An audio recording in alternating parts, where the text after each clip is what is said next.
Eficiente, bem-vindos a mais um programa. E vocês já bem sabem, quer entrar em contato com a gente? Entra lá no nosso Instagram, @vivereficiente, e manda um direct, que é sempre muito bom interagir com vocês. E faz como o Hamilton Ferreira, que mandou a sugestão de pauta de hoje, o protagonismo da pessoa com deficiência.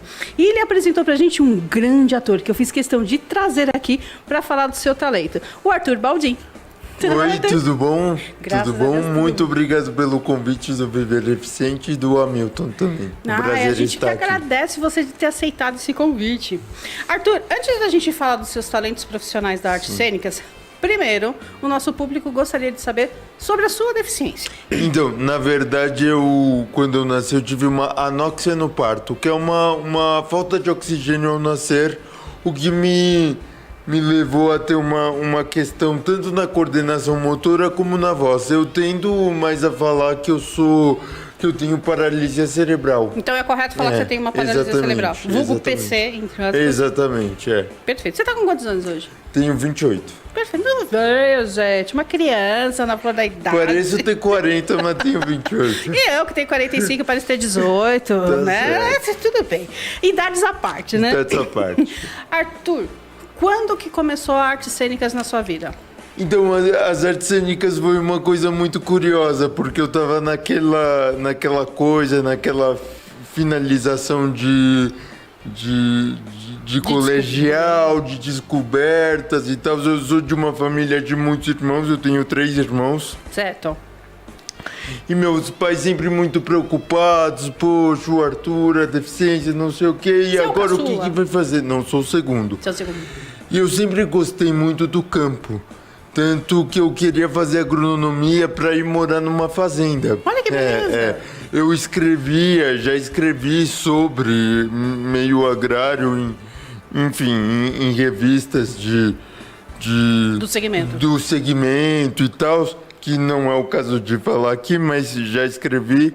Mas eu não me enquadrava, não me dava bem nem em matemática, nem em física, nem em química, e nem em biologia. Então era complicado, né, galera? Bem-vindo ao time! Mas assim, eu era comunicativo, essa coisa da escrita é uma coisa que eu sempre gostei, tanto que atualmente eu, hora e outra, escrevo uma coluna no jornal e tal.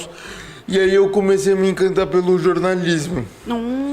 E eu comecei a gostar, querer prestar, só que assim, era muito concorrido, né?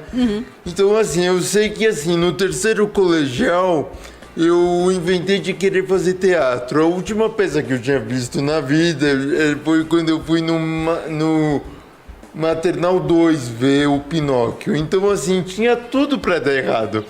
Mas acabou que deu tudo certo. Aí eu entrei em Comunicação das Artes do Corpo na PUC São Paulo. Sempre fui muito inquieto em trabalhar, logo já me encantei por essa questão de dar aula. Já consegui um estágio como auxiliar de professor de teatro e foi indo. E aquela coisa, né? Sempre ligado no 220. Sempre ligado no 220, Nunca exatamente. parou. Nossa, isso que eu acho assim fantástico. Arthur, quantas peças você já fez? Atuando? Quantas peças atuando? Mais ou menos, não precisa ser números Mais ou exatos. menos, umas 7, 8. Porque, assim, né, se eu for contar,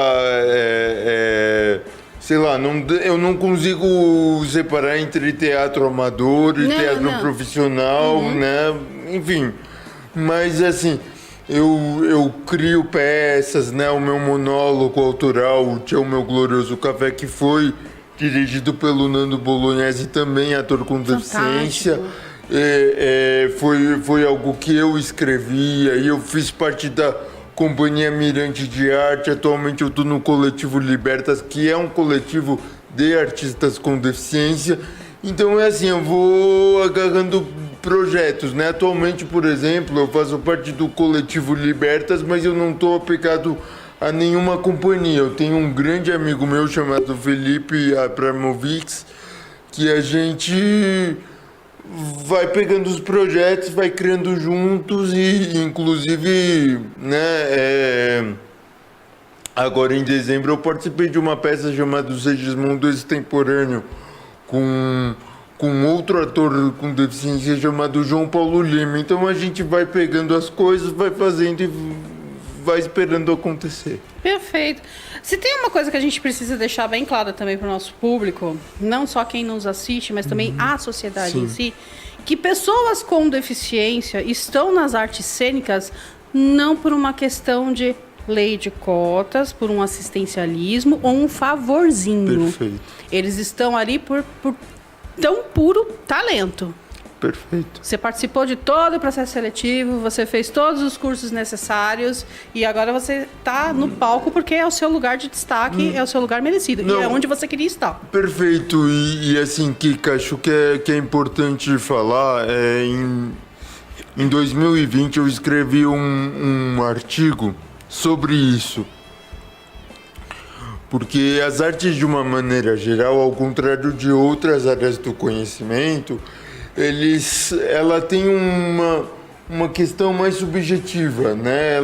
Ela toca o indivíduo através do sensível, através de uma coisa um pouco mais subjetiva do ser humano mesmo. Então, assim, ter artistas com deficiência atuando nas artes, produzindo artisticamente, isso vai ter um impacto na sensibilidade da sua plateia. Se a curto prazo isso parece ter um efeito pequeno, a médio e longo prazo, esse efeito vai surgindo um resultado mais macro.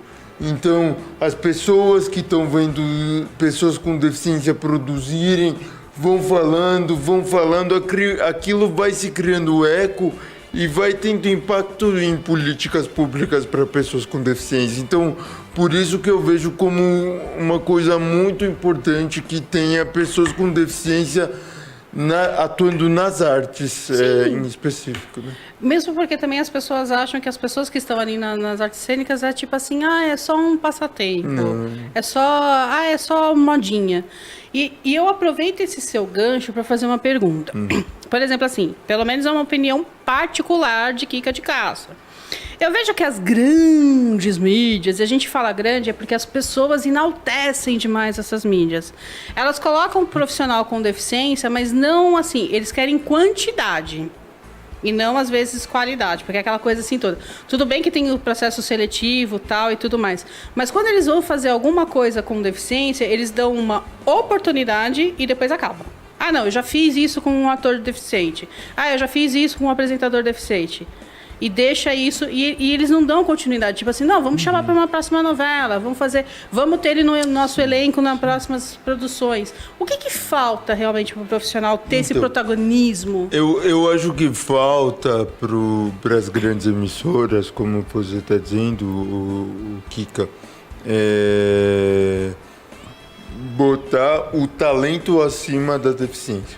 Sim. Então, por exemplo, você vê, o Kleber Tolini, que agora está fazendo sucesso em uma minissérie. Ele é um baita de um ator. Ele é um avião em palco. Quando eu dirigi ele em 2021, ele era tão bom que eu tinha dificuldade de dirigir ele, porque ele já chegava com a cena pronta. Então, assim... E hoje ele está tendo esse espaço dele, tomara que tenha mais e tomara que ele seja reconhecido, né, por seu público, não pela deficiência, mas pelo talento que ele tem como palhaço, como humorista, como ator. Ele é um excelente ator. Poucas pessoas sabem que ele tem deficiência visual. Exatamente. Poucas pessoas sabem e é bom falar. Isso é público, né? Não é problema nenhum para ele eu falar isso. Então, por isso que eu estou falando aqui. Então, é um baita ator, né? Também tem a Tabata, que eu não a conheço tanto, não conheço tanto o trabalho dela, mas está fazendo um baita sucesso aí na novela das 9. Então, reconhecer o talento desses artistas e dar esse protagonismo para eles. Inclusive, só querendo fazer uma gracinha, eu também sou ator. Então, podem me chamar, qualquer emissora, Tô aqui. Tá aberta a proposta. Tô aberto a propostas, exatamente. Não, isso é perfeito. Saiba vender seu peixe. Exatamente. O meu Instagram é arthur.abaldin. Me sigam lá que eu sigo de volta. Perfeitamente. Aproveitando o gancho que você falou sobre a atriz, a Tabata, eu posso dizer porque eu conheço. E eu sei o quanto ela batalhou pra estar lá. Não foi uma coisa que ela, porque tá na cadeira de rodas, viu que é bonitinha. Não, ela ralou, fez teatro, fez curso, tem DRT, passou por todo o processo. Mas é que a gente fala, nossa, são tantos atores talentosos com deficiências e a gente tem profissionais aí maravilhosos. E tem algum daqueles atores que tiveram oportunidade e a gente fala, é de um personagem só. A emissora não chama mais, outras produções não chamam mais. Ah, você já fez. Tipo assim, queremos new face. Pô, como assim new face? Como assim, pessoal? O que é terrível para um ator, né? Porque, assim, o que encanta o trabalho do ator é justamente ele sair de si para fazer outros personagens, né? Então, quer dizer, eu me lembro de um cara que foi muito reconhecido no meio teatral até 2018, depois ele perdeu a credibilidade, pois aderiu a um governo aí, mas eu gostava, até antes eu gostava muito do trabalho dele, mas com ressalvas, porque ele sempre pegava a menina engraçada para ser a cômica, a top model para ser a bonitona, né, o musculoso para ser o hétero top. Então eu falava, olha, não, ele tem uma dramaturgia, uma cena muito boa, só que ele mata totalmente o trabalho do ator. Por quê? Porque ele pega os estereótipos de cada um e salienta. O bom ator é aquele que exatamente quer que o diretor tire ele do estereótipo dele. Exatamente. Então, eu acho que é um pouco aí, e acaba pegando, por exemplo, um Kleber, uma Tabata que tem muito talento e às vezes, né, numa coisa de um personagem. E, quem já dirigiu o Kleber pode falar, não é isso. E uma das minhas brigas maiores que eu tenho com vários produtores que falam, mas a gente não vai falar de deficiência nessa produção. Gente, você não precisa fazer uma produção para falar da deficiência. Você vai colocar o profissional ali com deficiência, mas não precisa ficar todo tempo só focando nesse tema. Teve isso que você está me dizendo, teve uma agência aí, uma das grandes agências que tem de propaganda e, enfim, para agenciar atores. Depois de 5 anos que eu tô lá, bom, primeiro quando eu fui fazer o meu agenciamento, eu achei muito esquisito, porque eles falaram, nossa, Arthur, você fotografa muito bem, mas sabe qual que é o problema? E eu já sabia, né? Qual que era a resposta. Isso não é um problema, mas eu já sabia qual que era a resposta. Essa sua voz complica tudo. Aí eu falei, não, beleza. Aí eu tenho que falar para o meu cliente da tua voz. Você fotografa muito bem, mas eu tenho que falar da sua voz. Bom, me agenciei lá, esqueci, porque depois de 3 anos eles me ligaram. Falaram, Arthur pintou um teste. Eu falei, mas quem são vocês? Agência XY. Tá, legal, oi, tudo bem e tal. E agora a gente tá atrás de atores com deficiência. Eu falei, puxa, se lembraram de mim, né? Porque, eu não quero representar um deficiente, eu quero representar, independente se é um deficiente ou não. Por exemplo, a peça Segismundo Extemporâneo que eu fiz com o João Paulo Lima, ele representou o Segismundo, que é um personagem de Caldeirão de la Barca, da Vida é o Sonho, uma peça escrita, se eu não me engano, em meados do século XVI, que é uma outra coisa. Então, a gente quer que que mais artistas com deficiência tenham direito de representar Segismundo, representar Hamlet, né? Fazer Mulher, Brecht e tudo mais, né? Porque o que a gente vê também no mercado é muito isso. Eu, assim, não vou citar nomes, mesmo porque não falei com as pessoas, então não sei se elas se sentiriam à vontade nisso. Mas a gente tem grandes atores que ficaram deficientes por algum motivo, por acidentes e etc, etc. Grandes atores mesmo. E por causa da deficiência foram retirados de cena. E eles queriam estar em cena inseridos. E sempre tem esse preconceito de tipo assim, não, mas agora você... Gente, eles podem atuar. Quem nasceu com isso aí, e quem se profissionalizou na artes cênicas pode trabalhar. Não precisa ficar o tempo todo, é porque esse personagem... A deficiência está ali, a gente não vai mascarar ela. Mas você não precisa ser sempre o centro das atenções. Isso eu acho que vai ao encontro também dessa... Acho que tem um pouco essa mistificação das artes cênicas, né? Quer dizer, o trabalho do cara do teatro é no palco. Não é só no palco. Então, quer dizer, também é nos bastidores, também é na luz, também é no som. Eu não estou dizendo aqui que os atores com deficiência precisam sair do palco e para os bastidores. Não é isso, gente, mas eu vou me explicar.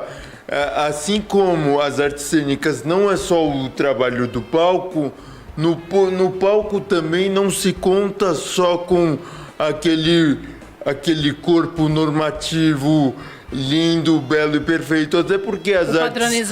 Patronizado. Até porque as artes, elas servem para tocar, para impactar a sociedade, mudar a sociedade tocando no sensível. Por isso que é importante que em cima do palco, junto com outros protagonistas, tenham também protagonistas sendo pessoas com deficiência, né? E aquilo que a gente fala, lugar de deficiente é onde ele quiser, inclusive nos bastidores, se ele quiser ficar. Exatamente. Eu acho que cada qual tem que ser reconhecido pelo seu talento. Eu falo isso dos bastidores porque eu sou professor, né? E lidar com criança é uma coisa muito complexa. Então, eu que eu diga. Como nem todo mundo se sente à vontade de atuar, a gente sempre abre isso. Olha, se você é muito tímido, você vai fazer a lista a lista da música, você vai comandar a luz, e não é porque ele tá na luz, ou ele tá na câmera, ou ele tá no som, que ele é menor do que o aluno que tá ali sendo o principal no palco, né? Não, e que a gente sempre costuma dizer, quem está na frente das câmeras só está porque tem várias outras pessoas por detrás. Várias outras pessoas, exatamente. E eu já falei que tem que mostrar tudo o que acontece nos bastidores, porque assim, a gama de pessoas que tem para fazer isso acontecer é gigante. Tem uma entrevista, se eu não me engano, do Leandro Hassum, quando ele foi... eu não me lembro o exato qual entrevista era, mas me chamou muito a atenção que ele falou uma coisa que vai de encontro ao que você falou. O teatro, o legal do teatro é que assim, o feedback vem na hora, né, da plateia. Estúdio, quando eu gravo os Caras de Pau, é uma agonia porque eu tenho pouco ali a plateia, eu tenho ali o set de gravação, então assim, o meu feedback é quando eu vejo o sorriso na cara de quem opera a câmera. Exato. Então, só para ver como que às vezes é importante e super impactante um cara que trabalha nos bastidores, né? Não, isso com certeza. E aproveitando que você falou do Leandro Hassum, eu sou obrigada a falar, gente. Quando ele deu uma entrevista também, que as pessoas falam que ele perdeu o humor quando ele emagreceu. As pessoas associam muito o humor com o peso. Gente, ele escolheu ser humorista. Independente do peso dele, ele continua, na minha opinião, sendo engraçado da mesma forma. Exatamente. Que nem eu, por exemplo. A minha mãe sempre virou pra mim e falou, você quer ser ator? Eu respeito, mas nunca pense em ser humorista, senão você vai passar fome. Então tá tudo certo. Ok. Eu acho que atuar é realmente uma grande arte, porque assim, o atuar te faz, eu particularmente falando, tá? Sim. Eu sou doida pra ver um profissional com deficiência fazendo... Tem que ser deficiente. Colocar isso, deixar isso bem claro. Fazendo aquela coisa assim, o vilão. O vilão. É. Ah, ótimo, imagina. Porque, gente, vamos combinar uma coisa? Essa coisa de deficiente, todo mundo fala, ai, tadinho, é super-herói. Não, coloca um deficiente pra fazer vilão. Pra vocês verem como o ator é bom. Olha só, eu tenho cara de vilão, né? Dá pra fazer vilão. Uma coisa meio, né? Dá pra fazer uma coisa assim mesmo? Então, dá. Eu acho que as pessoas elas têm que parar com isso. Todo mundo acha aquela coisa assim, olha o capacitismo. Sim. Ai, você não pode fazer isso. Ai, você não pode fazer aquilo. Ai, você não vai fazer aquilo. E as pessoas não deixam realmente o profissional se expressar da forma que tem que ser. E a artes cênicas, ela é uma coisa assim, pelo menos o que eu acho, é o mundo da fantasia. É um mundo onde tudo acontece. Um mundo de possibilidades, onde toda a mágica acontece, onde tudo é possível, onde não existe certo e não existe errado. Eu acho que o lugar mais democrático deveria ser realmente a artes cênicas. Sim. E deveria ter mais oportunidades. E aí eu falo pro pessoal, vamos brigar pela lei de cotas? Fala assim, você tem que ter tantos % de ator com deficiência. Sim. Porque aí sim eu sou a favor da lei de cotas para as pessoas verem que realmente tem que dar oportunidade para esses profissionais. Tem uma coisa que me... Enfim, né? Teve aí recentemente as eleições, eu lendo as propostas ali, lendo o livro de um dos candidatos, não vou aqui mencionar pessoas, mas enfim, o livro de um dos candidatos, ele fala sobre políticas públicas para a cultura, né? Que é uma coisa que é importante.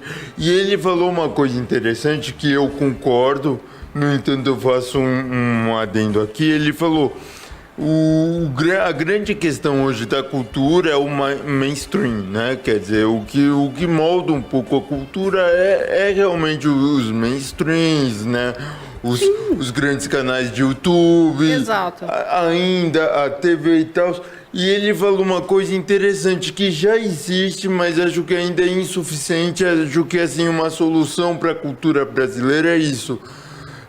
As concessões de rádio e TV serem dadas e incentivo, inclusive do governo, essas rádios e TVs maiores, devem ser dados a TVs que fomentem a cultura local, ou seja, não fiquem só na capital, mas vão pro interior, filmar as manifestações culturais do interior. São fantásticos. Isso eu acho fantástico, eu acho fantástico. Concordo com você. O projeto dele. No entanto, eu faço um adendo. Também esse incentivo deve ser dado a produções audiovisuais que fomentem o artista com deficiência e não dentro do estereótipo. Então ele faz o artista com deficiência, mas dentro de um arcabouço de personagens, outros também, o vilão, o mocinho, né? Enfim, o coadjuvante, só que não necessariamente precise ter deficiência. Então eu acho que vai um pouco por aí, né? Não, isso é assim, eu acho fantástico mesmo. Eu acho que tem que ter essas oportunidades, tem que ter incentivo realmente. E assim como qualquer outro profissional, você passou por todo esse percurso. Você não começou a atuar ontem, e mesmo que começasse a atuar hoje, você passou por todo o processo de qualificação. Sim. Então, assim, quando eu falo para as pessoas quais são as suas experiências, para mim, experiência é o curso que você fez, o que você deixou de fazer ou não. Aonde você quer chegar, mas para você chegar ali, você tem que estar preparado. Então, é isso que eu falo. A partir do momento que você fez o que o mercado de trabalho pede, que o primeiro passo é a qualificação, aí eu acho que você tem que ter oportunidade. Perfeito. Se você não for bom naquilo que... Aí eu posso não gostar do que você fez. Aí é uma opinião minha. É uma opinião... É aquela coisa assim toda. Aí eu me dou no direito de, como produtor, olha, não gostei, não passou no teste, não é dessa vez e tal. Mas dá oportunidade, pelo menos. Não só de olhar e já... Ai, olha, não vai conseguir, não vou perder nem meu tempo. Sim, exato. É que nem a agência que eu te falei, né? Eu nem ia nos testes, porque ela mostrava a minha foto e falava, mas tem uma questão aí na voz. Pô, mas aí... Não, aí já... já vem uma série de preconceitos ali no cliente, Não, mas aí você né? dá de convir comigo que a própria agência já colocava a barreira. Aí ele é lindo, mas olha, fala, né? Exatamente. Aí fica difícil entendeu? também, né? Exatamente. Aí é complicado, você tem que dar as reais oportunidades. Mas você fala assim, é que nem eu falo, gente, a minha voz é de taquara rachada, né? Mas tô aqui, firme e forte. Eu acho que todo mundo tem que ter uma oportunidade. Ponto. Teve essa oportunidade, quer ser bom ator, então vai. Então é esse que eu costumo dizer e que precisa acontecer mesmo, tá? E as oportunidades realmente para quem se qualificou. E eu vejo, por exemplo, todo mundo fala assim, nossa, ela teve sorte de estar na novela. Não, gente, não foi sorte. É muita batalha. É anos e anos batalhando, ralando. Não foi só falar, eu sou bonitinha. Não. As pessoas não sabem o que acontece nos bastidores. Né? Exatamente. O trabalho do ator, gente, não é estar ali, né, no dia da novela. Começou com 18 anos de idade na escolinha de teatro que ele começou ali, depois no grupo que ele criou e foi indo, Foi indo. E grandes nomes, grandes atores começaram como protagonistas em comerciais de TV. Exatamente. Então eu acho que é muito importante também a gente valorizar todas as oportunidades. Arthur, um prazer inenarrável. Prazer foi todo meu. Muito obrigado ao Viver Eficiente. Imagina. Ponho aqui meu Instagram de novo, arthur.abaldi. Me sigam lá que eu sigo de volta. A gente vai trocando, conversando. Eu gosto de fazer esses contatos via Instagram e é um prazer te conhecer. Muito obrigado. Ano que vem teremos peças. Teremos peças. Tinha o Meu Glorioso Café, foi contemplado pelo PROAC, um monólogo autobiográfico onde eu falo toda a questão da minha anóxia de nascimento, até meu problema em equilibrar o café na mão. Perfeito. E aí eu vou rodar pelo estado de São Paulo com esse trabalho. Manda aqui pra gente sempre todos o que você tiver, que vai ser uma honra divulgar. Com certeza. Quero agradecer novamente ao Milton Ferreira, agitador coordenador. Milton, muito obrigado. Agitador cultural que mandou pra gente essa sugestão de pauta. Sempre manda pra gente os atores, que é sempre muito bem-vindo a gente poder falar. Tá bom? Grande abraço, Milton. Espero um dia te conhecer pessoalmente, né? A gente troca mensagens por WhatsApp. Vocês não se conheceram no festival? Não nos conhecemos. Gente, tô falando que a tecnologia facilita os conhecimentos. Foi um grupo de WhatsApp que ele pôs um teste de casting lá, eu fui falar no pessoal com ele começou a me seguir, ele falou, fala com a Kika. Tô falando, a tecnologia une pessoas, gente. Então. É fantástico isso. Não, mas sempre que você tiver qualquer coisa, manda pra gente. Vai ser uma honra realmente acompanhar, divulgar o seu trabalho. Já vi algumas coisas do Arthur nas redes sociais, gente. E modéstia à parte, o cara é bom. Coloca ele pra fazer vilão que vocês não vão se arrepender. Eu gostei agora, hein? Não, porque eu acho que é aquela coisa assim, e vai acabar com essa coisa de deficiente só, sempre fala da deficiência, né? Mas é isso aí. Obrigada novamente. Muito obrigado. Forte abraço. Valeu. Tchau, tchau. E é isso aí, galera. Espero que vocês tenham gostado do programa de hoje, assim como nós gostamos de fazer. E não se esqueça, entra lá no nosso Instagram, @vivereficiente. Eu encontro vocês na próxima edição. Até mais.